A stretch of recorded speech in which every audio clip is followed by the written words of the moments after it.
Hello, I am Sister Kathleen Carr, the General Superior of the Sisters of St. Joseph of St. Augustine. In this Maxim moment, I would like to share with you my reflection on one of my favorite maxims, Maxim 84. Never go ahead of grace by an imprudent eagerness, but quietly await its movement. What is grace? It's God's unearned favor, God's kindness and love lavishly poured upon us.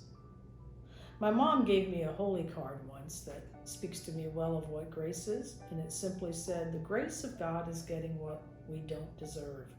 It is not something we can earn or work for. It is God's gift of life, God's love poured upon us."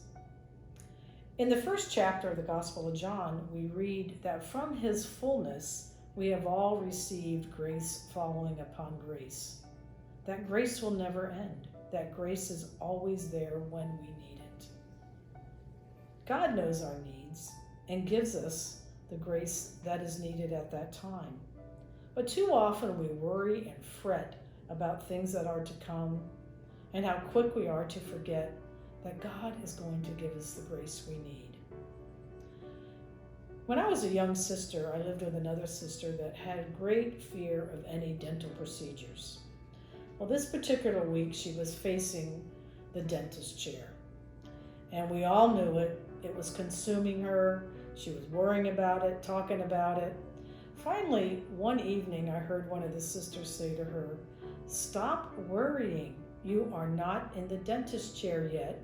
When you get in the dentist chair, you will receive the grace you need for that procedure."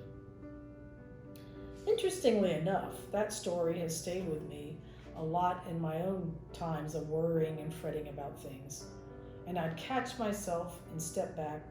Whatever the situation was, I'd say, "You're not in the dentist chair yet.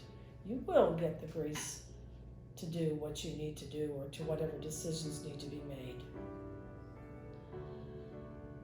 What might you be worrying about? Is there something that's concerning you a lot, something that you're afraid of? This pandemic time has certainly turned our world upside down.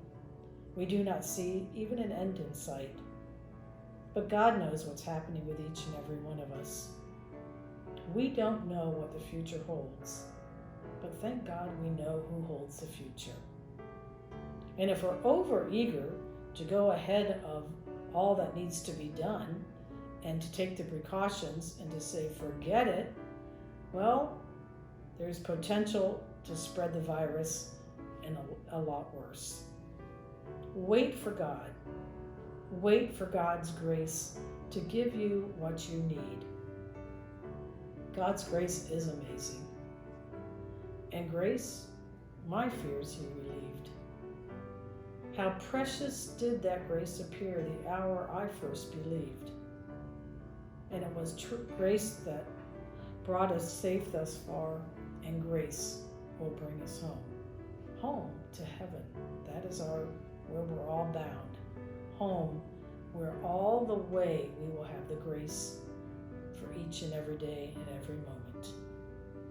I'd like to close with a prayer that we call grace before meals. The prayer that I have often prayed throughout my life. And when you think of it, it's a prayer that can be used at the beginning of the day, beginning of a meeting, anything new that you're about to start. And I'm sure many of you know it. "Bless us, O Lord, and these your gifts, which we are about to receive from your bounty through Christ our Lord. Amen." Never go ahead of grace by any imprudent eagerness, but quietly await its movement.